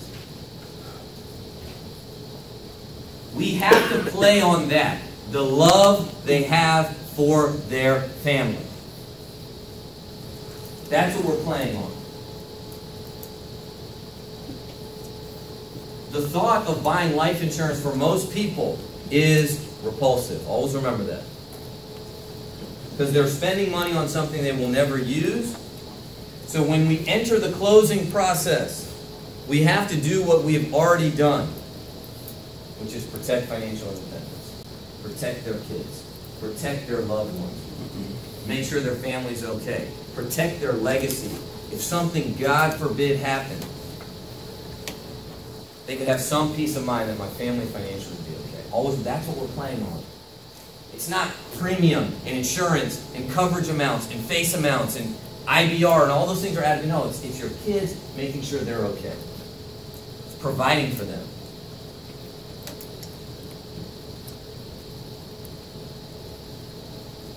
Protecting their loved ones. You have to remind them through questions. And what else? 5. You shower this morning?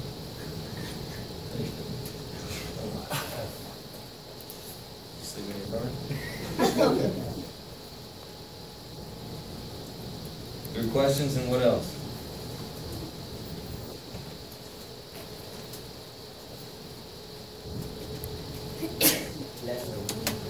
Come on. Give me an answer.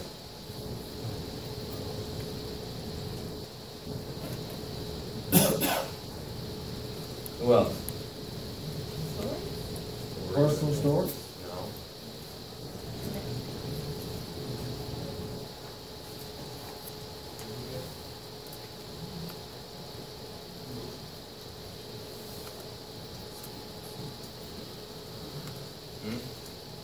Names. Use the kids' names.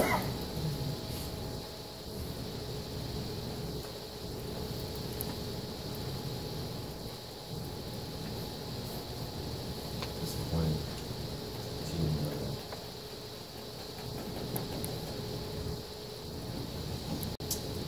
You're out farm family. You forget. Okay, let's talk in your language, right? Forget protecting the family, even though that's the most important thing. You have an opportunity to make $800 to $1,000 a night. You go work where you work, right? Get your little part-time job, work at Target, do whatever the hell you're going to do. Or you can practice this stuff and get good and help families.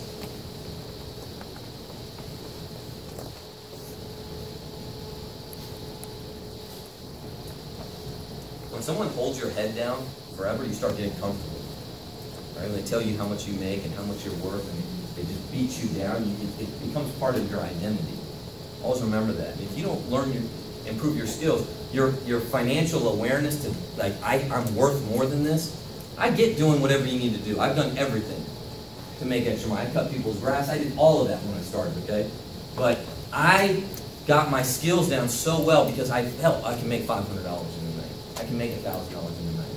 And it got my money, awareness or whatever, self-image when it came to financial up. Because when people put you down, I'm telling you, it becomes part of you. They beat you down so much, it becomes part of your identity.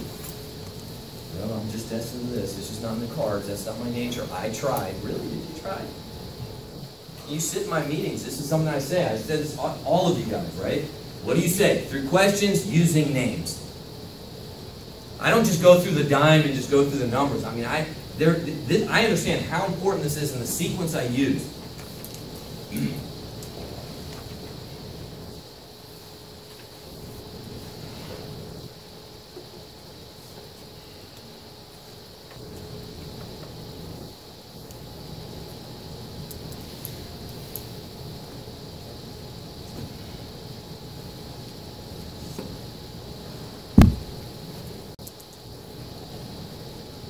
Okay.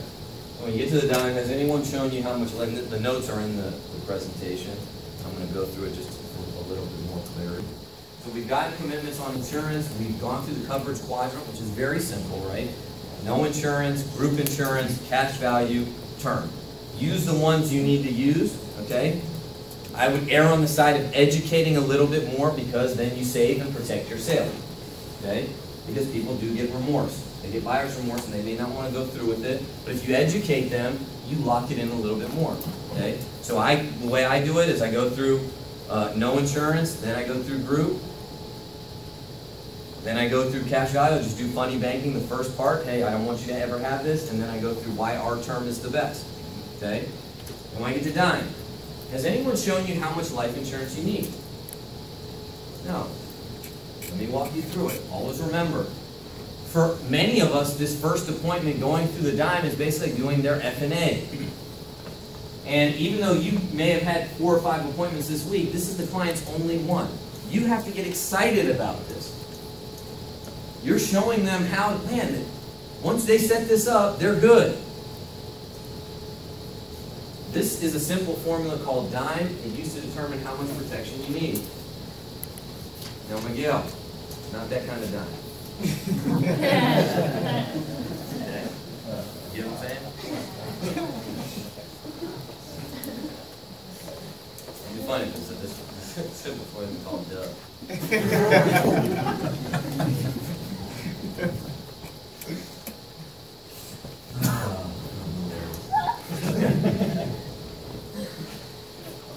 First question is this: if something were to happen to either one of you, do you want there to be enough money that the other person can pay off the mortgage and the debt? So Dante, if something were to happen to you or Renee, do you want to make sure there's enough life insurance to cover all of your debt? Yes. Right? All of it? Yeah. Right? Something like that. I mean, we'll change that. Maybe someone can write that. Dante, if something were to happen to you, God forbid, would you want there to be enough life insurance to make sure you have no debt? Like, and you know, a little bit of emphasis on the no debt, debt freedom, right? It's just a, yeah.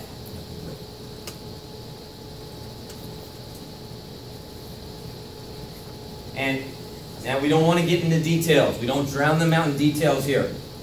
How much money, if I were to write a check right now to pay off all your debt, how much would it be? $350. Okay. And what am I really looking for too? Huh? Zero. If they have, okay, why? Custom advantage, right? Hey, because if they have a lot of coverage and it's custom advantage, you got to lock the sale in almost a little bit more because they got to go through the medical process, which is fine. I'm all for bigger checks, okay? I mean that. Because here is the truth, okay? Custom advantage will give the client a lower rate and it does approve more. Okay? But if they're a little heavier and they have questionable health practices, and you may not want to go custom advantage. They might have their best chance with term now. Okay? So, but overall custom advantage is a much better product. Better renewal rates, and you know, but if they don't have a mortgage, I don't mess with it. I really just do term now. Okay? So you got to find out what's good for you. That's just what I do. All right? Yeah. So Dante, if something happened to you, God forbid, and always remember who you're talking to, right? If you feel Dante is responsible, loves his family, gets it, you say things like that if something were to happen to you. If he's kind of being this guy, and the wife is more along with it, you got to use the word die. Okay? Because like before when I started, you know, I would say it so nicely that they never thought that, hey, if you wouldn't go away. Okay. Now I'm not saying you have to die, you know, like emphasizing it, you know, but hey, Dante, if something were to happen to you, right? But if you were to die prematurely, would you want there to be enough money where take care of all the debt, and there'd be enough life insurance where all your debt is paid off? Yeah. Okay. That's it. Just a very simple question. How much would that be? He says $350. Okay. All right.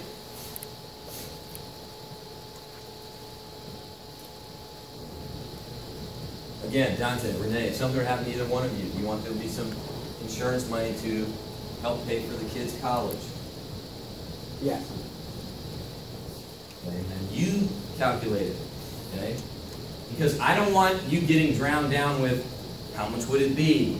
Or, well, my mortgage balance is this, and after this month it'll be down. I don't care. Just give me an approximate number. I want to move through this. Okay? So usually per child it's $25,000 to $50,000 each, right? If they're really young and it's one child, maybe you put $100,000. Okay? Depending on their income. Yes. What would you advise if they have a mortgage, they have money healthy, and then the wife discloses that she has some medical issues? If one person is healthy, I apply normal. I never do COD if one person's healthy.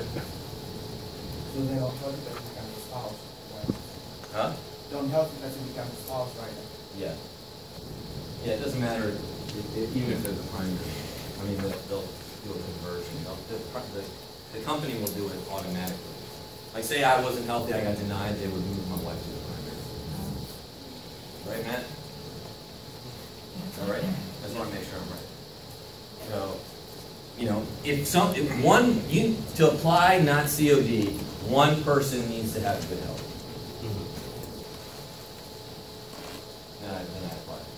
Now, I might expect somebody to decline. So, Close the fist bump for the question. Would you ever do one customer advantage and the other turn down? Yeah. Yeah, I'll do it. So, the unhealthy one you do turn down. Yeah. I mean, yes. But I'm not that concerned if one is healthy.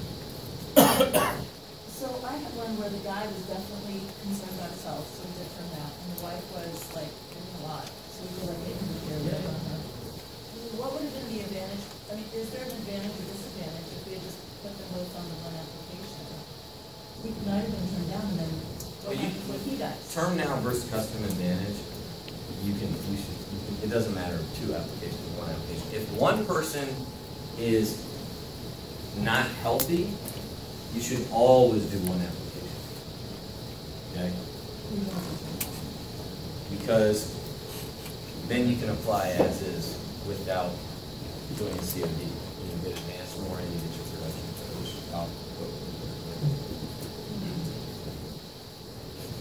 What would you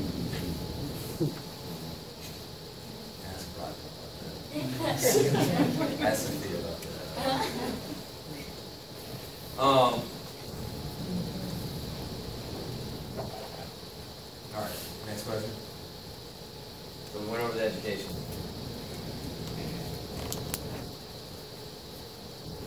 So Dante, let's think about this. If someone were to pass away, you have your mortgage and all your debt paid off, you've taken care of your kids.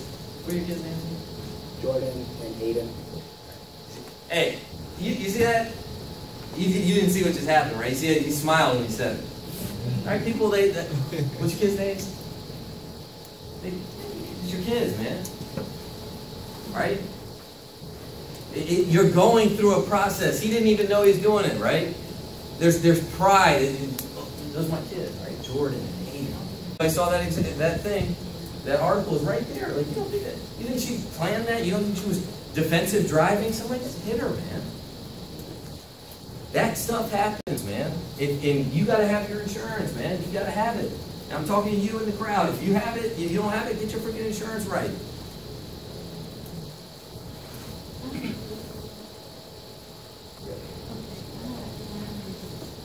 She has the owner. And her son has a baby. So she was asking her maybe for the benefits of the car, which one can be first, the baby or her? You can't, and on Primerica it shows, right, on the app now it shows that if you put it on a minor child, they don't have the capacity to access the funds. So you really never want to do a minor child. We had this happen, right, where the client said to Jen, hey, I'm not comfortable putting somebody, I'm going to put my son, and it was the lady, right? How old were they? 28. Because this just happened. She died. From what? Okay. 28. 28 years old. And she was like, I'll let you know about the beneficiary. She passed away. January. It's freaking October. And this was a couple months ago. May. And so we're trying to pay the claim, but now there's a tussle because she named a minor. And the minor can't collect the money. And now there's literally, between the mother of her mom, or and then the son, the father's child, right? So it's very hairy when you name a kid. Don't do it. Yeah, but either way, even if you have a baby, then you're really the beneficiary is the custodian, right?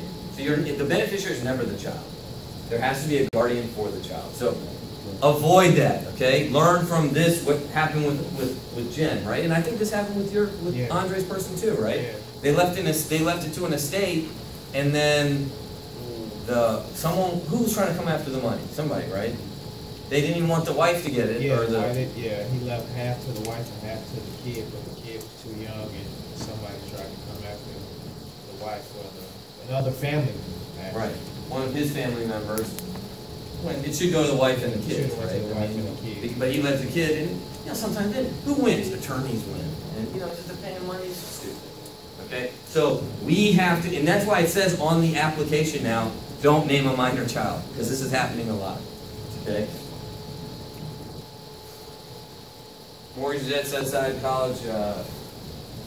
Okay, so Dante, Renee, if something happened to you right now, we've taken care of all your debts paid off, and you have money earmarked for Jordan and Aiden's college, so that's taken care of, right? So now he feels good. He's already feeling responsible. Okay, my debt's paid off. His college is taken care of. But we had lost an income, haven't we? Right.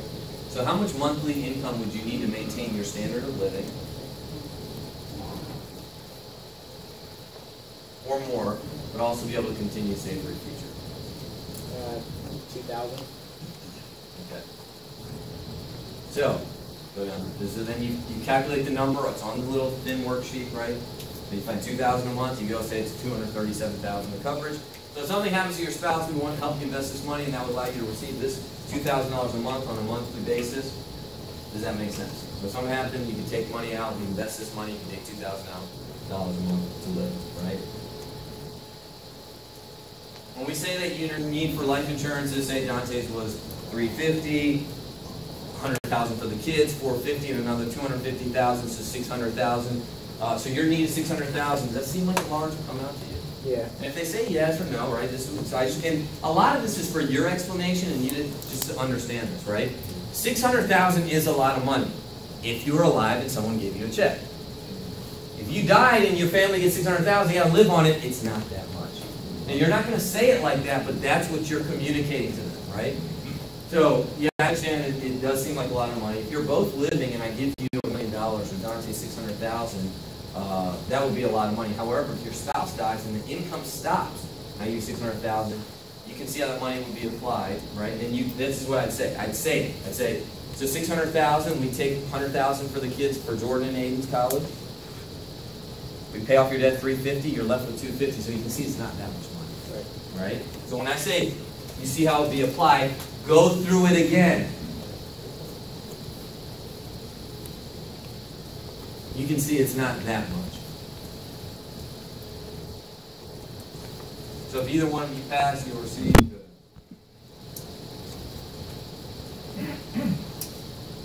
I already went through that.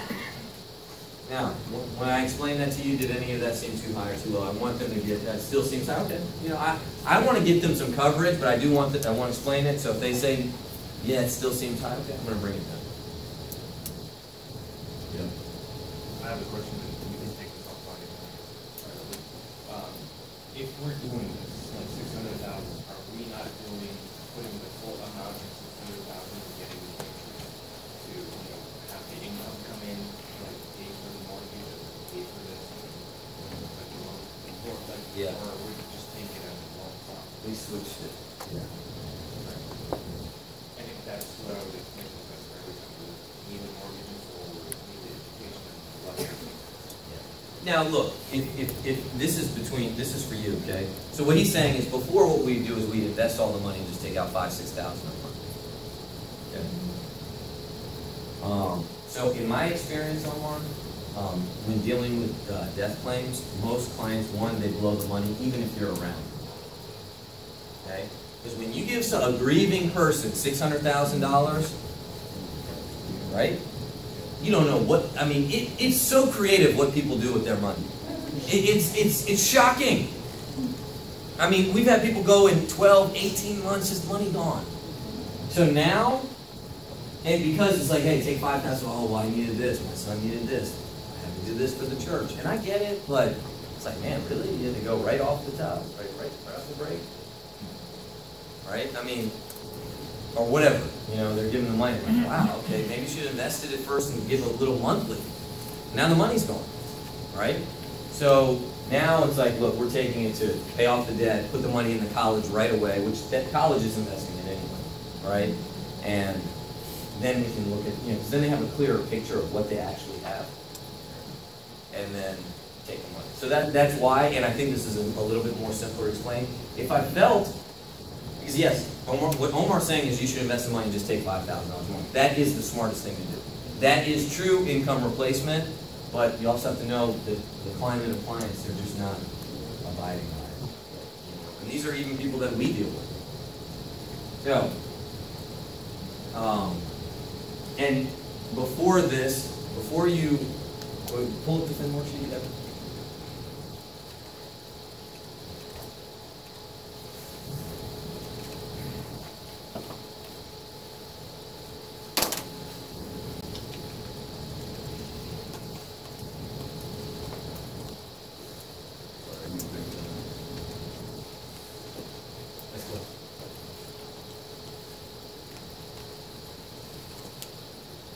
Anybody have one?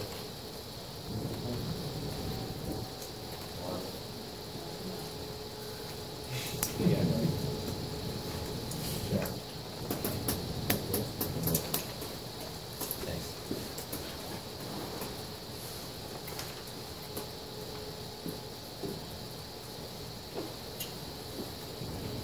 Okay.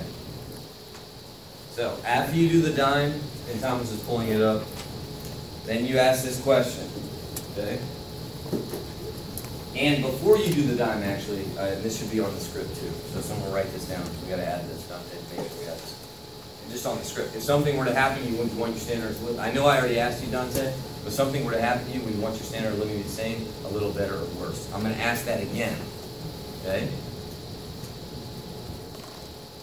And then get that answer. Run the dime. Go through the script. Use names. Create an emotional commitment, paint a picture of being debt-free, doing your parental responsibility and paying off the debt and putting your kids through school, and providing for your surviving spouse if something happens to you till retirement. Then, the most important question, how much do you feel you could comfortably put towards this on a monthly basis to make sure your family is properly protected? Okay? So, why is this question so important?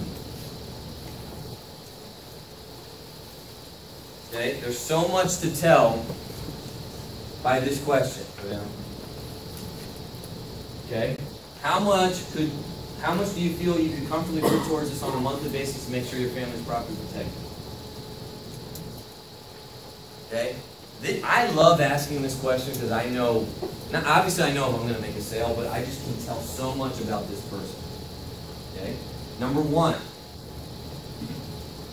you never quote before you get a commitment. Okay? Matt has trained on this, it's true. You're closing on a concept before you're giving the numbers. That's very important. Number two, you find out a financial value the client puts on this. And if you did your job well or not. If I know money's tight and they say $100, I did a great job. Because I showed them how important this is. It's the foundation of everything they're going to do financially is protect their family and protect that income. And it's the first step, and they say, wow, I know money's tight, but this is so important. If the client tells me $15, $20, $30, $40, $50, I probably didn't do a great job. Right? That means they don't see a value in it. I put a lot of worth in this. When I do these presentations and I go through and I'm working with the family and the client, I'm telling a lot of stories, I'm destroying group, and it all comes down to this question, right there. 50 to 100, 100 to 200, 200 plus. And then I also know how I'm going to quote, which you can't sticker shock them, right? And then we do the 3 plans. Start with the highest, middle, lowest. Okay? Don't go lowest then highest. Go highest then lowest. Everyone understand that? It's called price conditioning. Right? Always. Okay? Why? Here you go. Someone tries to sell me a Mercedes, right? Hey, you want this one? $130,000. Whoa, $130,000. And then they call you back 2 weeks later. A sale. It's 111. Because see, you start wrestling with the price right away. Oh, 130 grand? No, I can't. Well, actually, could I do it? No, I don't know. 130, no way. 111? Oh, okay. Oh, damn, I'm getting a steal. It's like, they're paying me. See, it's always a wrestle right away. So they say 111? No, I'm not doing 111. But they told me 130 first. Then they go to 111. Right? They know, you know, retail stores, all these things. You walk in a store, you know, I walk in with my wife, right? And I like clothes, okay? And that's one thing I like. I like tennis shoes, I like clothes, right? But women's clothing is like on a whole nother level of expenses than men. That's a whole nother game, okay? So, this happens all the time. I'll walk in the mall, my wife will look, and I'm hoping she just stays there. Look straight, right? She'll look, right? So she'll go, she'll see some shoes, right? And they'll be $700.